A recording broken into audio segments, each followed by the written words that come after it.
बहुत समय पहले की बात है, जब राजस्थान की उन धूल भरी पगडंडियों पर बंजारों का एक बड़ा सा काफिला चला करता था। उस काफिले में तरह तरह के लोग थे।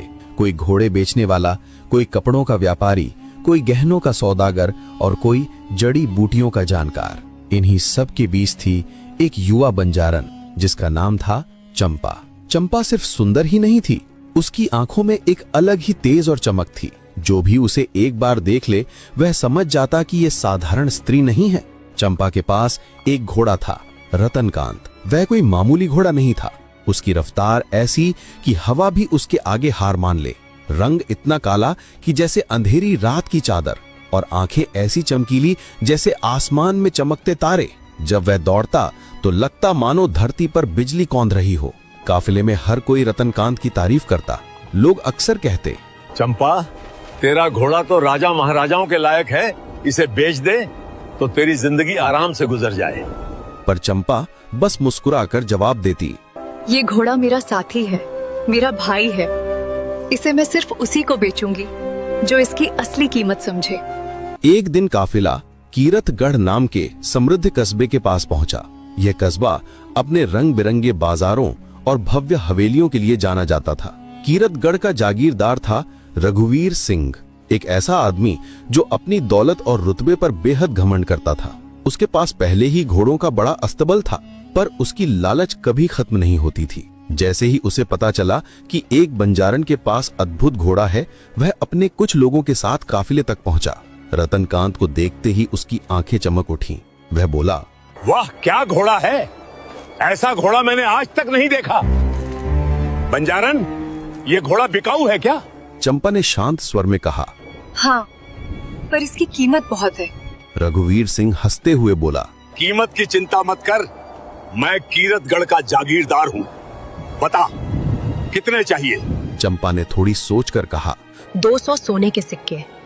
यह सुनकर रघुवीर सिंह हल्की मुस्कान के साथ बोला, ठीक है, पर आज मेरे पास इतने सिक्के नहीं हैं। तू कल सुबह मेरी हवेली में आ जा, मैं पूरे दाम दूंगा और घोड़ा ले लूंगा।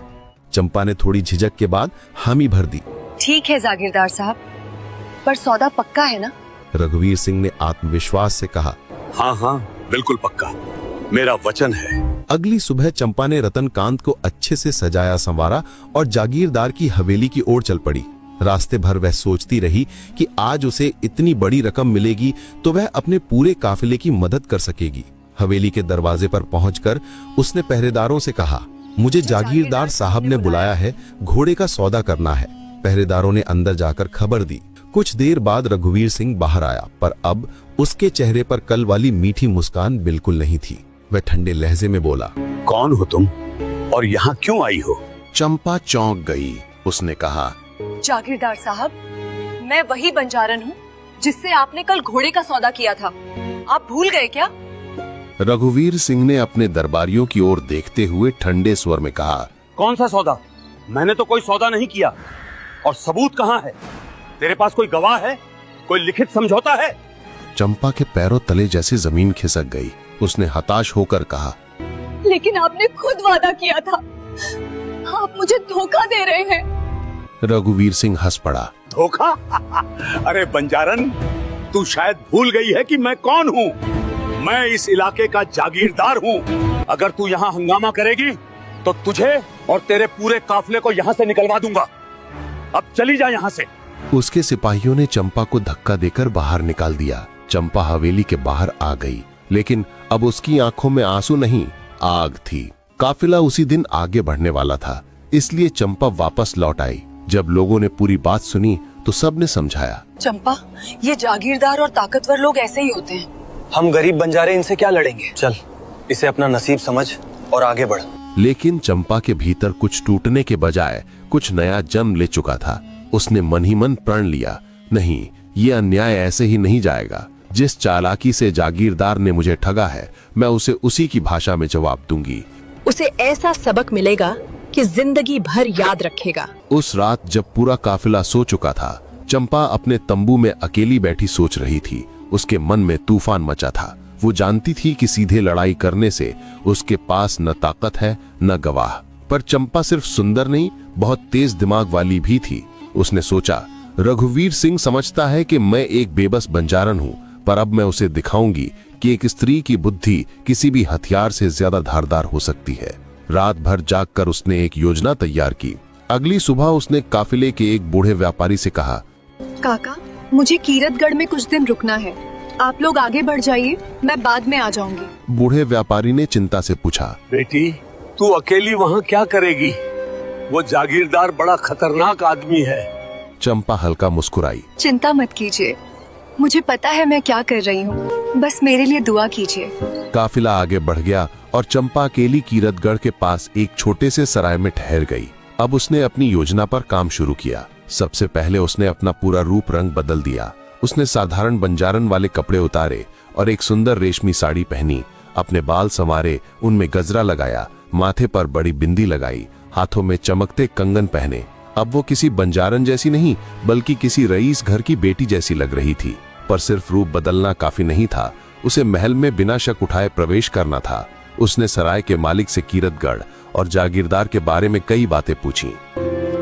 भाई साहब, यहाँ के जागीरदार रघुवीर सिंह, उन्हें क्या पसंद है? सराय का मालिक बोला, अरे बहन जी, उन्हें संगीत और नृत्य का बहुत शौक है। हर महीने हवेली में बड़ी महफिल सजती है, गायक नर्तकियां बुलाता है। ये सुनते ही चंपा की आंखों में चमक आ गई। यही रास्ता था। चंपा को बचपन से गाना बजाना आता था। रात को काफिले के लोग आग के पास बैठते तो उसकी मधुर आवाज सुनकर हर कोई मंत्रमुग्ध हो जाता था। अब उसने तय कर लिया, यही कला उसका हथियार बनेगी। अगले दिन अपने नए रूप में वो कीरतगढ़ की गलियों में घूमने लगी। उसने बाजार से कुछ वाद्य खरीदे और शहर के लोगों से पता लगाया कि जागीरदार की अगली महफिल कब होने वाली है। एक बूढ़ी औरत ने बताया, बेटी, अगले हफ्ते पूर्णिमा की रात जागीरदार की हवेली में बड़ी महफिल होने वाली है। वहाँ दूर दूर से कलाकार आएंगे। ये सुनकर चंपा ने मन ही मन मुस्कुरा दी। अच्छा, तो अब मुझे भी उसी महफिल में पहुंचना होगा, उसने सोचा। अगले कुछ दिन उसने तैयारी में बिताए। उसने अपने गायन का अभ्यास किया और ऐसे गीत चुने जो राजस्थान की लोक संस्कृति से जुड़े थे। साथ ही उसने अपने दिमाग में एक चालाक योजना भी गढ़ ली थी। वो जानती थी कि सिर्फ गाने से काम नहीं चलेगा, उसे जागीरदार को उसी के खेल में फंसाना होगा। आखिर वो पूर्णिमा की रात आ ही गई। चंपा ने खुद को बेहद सुंदर तरीके से सजाया और फिर जागीरदार की हवेली के मुख्य द्वार पर पहुंची। पहरेदारों ने रोका। तुम कौन हो? चंपा ने बड़े आत्मविश्वास से जवाब दिया, मैं जयपुर से आई हूँ, एक गायिका हूँ। सुना है आज यहाँ बड़ी महफिल है, मैं जागीरदार साहब के सामने अपनी कला पेश करना चाहती हूँ। उसका रूप, उसका आत्मविश्वास और उसकी बोलने की शैली देखकर पहरेदारों ने बिना शक किए उसे अंदर जाने दिया। अंदर महफिल अपने पूरे शबाब पर थी। बड़े बड़े दरबारी, व्यापारी और कलाकार बैठे थे। बीच में ऊंचे सिंहासन पर झुककर बैठा था रघुवीर सिंह, अपनी ही शान और अहंकार में डूबा हुआ। चंपा धीरे धीरे महफिल के कोने में जाकर बैठ गई। उसने अपना ओढ़ना इस तरह चेहरे पर रखा कि कोई उसे पहचान न सके। कुछ देर तक वो चुपचाप महफिल को देखती रही। जब कुछ गायक और नर्तक अपनी प्रस्तुति देकर लौटे और जागीरदार ने उन्हें इनाम दिए, तभी उसने घोषणा की, क्या कोई और है जो अपनी कला दिखाना चाहता है? चंपा ने यही क्षण पकड़ा। वो धीरे से उठी, ओढ़नी का पल्ला हटाया और आगे बढ़ी। जैसे ही लोगों की नजर उस पर पड़ी, महफिल में एक पल का सन्नाटा छा गया। उसकी खूबसूरती, उसकी आंखों में झलकता आत्मविश्वास सबको हैरान कर रहा था। रघुवीर सिंह ने आश्चर्य से पूछा, तुम कौन हो सुंदरी?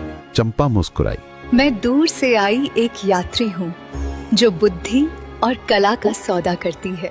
उसका परिचय सुनकर दरबारी भी हैरान रह गए। ऐसा जवाब उन्होंने पहले कभी नहीं सुना था। रघुवीर सिंह ने कहा, अच्छा, तो दिखाओ अपनी कला। और तभी चंपा ने गाना शुरू किया। उसकी आवाज इतनी मधुर थी कि पूरी महफिल मंत्रमुग्ध हो गई। उसके गीत सिर्फ सुंदर ही नहीं, उनमें गहरे अर्थ भी छिपे थे जो सीधे दिल तक उतरते थे।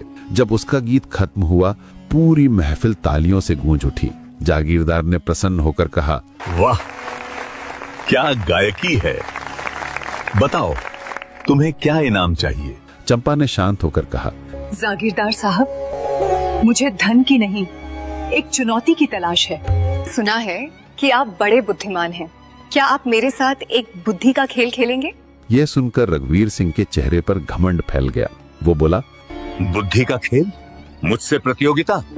ठीक है, मैं तैयार हूँ। और इस तरह चंपा ने अपनी योजना का पहला कदम पूरी तरह सफल कर लिया।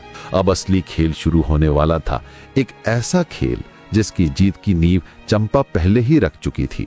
महफिल में सन्नाटा फैल गया। सब उत्सुकता से देखने लगे कि आगे क्या होगा। रघुवीर सिंह थोड़ा आगे झुकते हुए बोला, तो बताओ सुंदरी, क्या खेलना चाहती हो? चंपा ने शांत स्वर में कहा, जागीरदार साहब, ये खेल पहेलियों का होगा। आप मुझसे एक पहेली पूछिए और मैं आपसे एक। जो हारेगा उसे दूसरे की एक शर्त माननी पड़ेगी। रघुवीर सिंह ने अपने दरबारियों की ओर देखा और ठहाका लगाया। ठीक है, लेकिन याद रखना, मैंने आज तक कोई पहेली नहीं हारी। चंपा बोली, तो फिर आप ही पहले पूछिए। जागीरदार ने एक कठिन पहेली सुनाई। सुनो, वो क्या है जो सुबह 4 पैरों से चलता है, दोपहर में 2 पैरों से और शाम को 3 पैरों से? दरबार के कुछ लोग सोच में पड़ गए, लेकिन चंपा ने बिना एक पल गंवाए उत्तर दिया, ये बहुत आसान है जागीरदार साहब, ये मनुष्य का जीवन है। बचपन में वो हाथ पैरों के बल चलता है, जवानी में 2 पैरों पर और बुढ़ापे में छड़ी के सहारे 3 पैरों की तरह। ये सुनते ही महफिल तालियों से गूंज उठी। रघुवीर सिंह थोड़ा चौंका, पर घमंड बनाए रखते हुए बोला, अच्छा, तुम तेज दिमाग की हो, अब तुम्हारी बारी है। चंपा ने गहरी सांस ली। उसकी पहेली साधारण नहीं थी, उसमें घोड़े, सौदे और धोखे का संकेत छुपा था, इतने प्रतीकात्मक शब्दों में कि कोई सीधे सीधे समझ ना सके। वो बोली, सुनिए मेरी पहेली। एक व्यापारी था जिसके पास एक अनमोल रत्न था। एक राजा ने वो रत्न देखकर कहा, मैं इसे खरीदूंगा, कल आना। लेकिन जब व्यापारी अगले दिन गया तो राजा बोला, मैंने कोई वादा नहीं किया। अब बताइए, इस कहानी में सबसे बड़ा चोर कौन है? वो व्यापारी जिसने अपना रत्न किसी को दिखाया, या वो राजा जिसने अपना वादा तोड़ा, या वो समाज जो चुपचाप देखता रहा? पूरी महफिल में सन्नाटा छा गया। ये कोई खेल की पहेली नहीं, ये तो नैतिकता और न्याय पर सीधा सवाल था। रघुवीर सिंह थोड़ा असहज हो गया। उसे लगा कि बात में कोई छुपा अर्थ है, पर घमंड अभी भी उसके चेहरे पर चढ़ा हुआ था। वो बोला, ये तो कोई पहेली नहीं, ये तो कहानी है। चंपा मुस्कुराई। जागीरदार साहब, यही तो पहेली है। सबसे बड़ा अपराधी कौन? रघुवीर ने थोड़ी देर सोचा और बोला, मेरे हिसाब से वो व्यापारी मूर्ख था। बिना पैसे लिए किसी पर भरोसा करना मूर्खता है। चंपा ने पूछा, तो आपके अनुसार राजा का कोई दोष नहीं था? रघुवीर ने लापरवाही से कहा, राजा राजा होता है, जो चाहे करे। अगर वो व्यापारी को ठग ले तो ये उसका अधिकार है। ये सुनते ही महफिल में हल्की फुसफुसाहट